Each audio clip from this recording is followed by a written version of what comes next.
আজি বিশেষকৈ আমাৰ ৱৰ্কাৰ্ছ মিট হয়তো বিজেপি UPAPL আৰু SGPৰ আমাৰ বুথ পৰ্যায়ৰ শক্তি কেন্দ্ৰ মণ্ডল পৰ্যায়ৰ কাৰ্যসূচী ব্লকৰ কাৰ্যকৰ্তাৰ লগত আলোচনা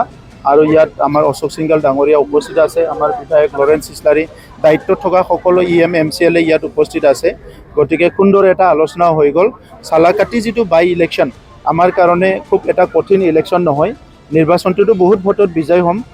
আমি আশা ৰাখিছোঁ যে এটা অভিলেখ এটা সৃষ্টি কৰি বিজয় হ'ব লাগে সেইকাৰণে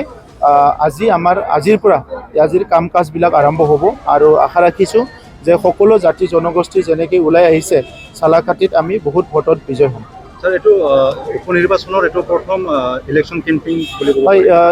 ইলেকশ্যন কেম্পেইন ঠিক নহয় ৱৰ্কাৰ্ছ মিট হয় ইয়াৰ পিছতহে কেম্পেইন আৰম্ভ হ'ব এটা চৰ্চা চলিছে যে আপোনাৰ OSD ডক্টৰ মই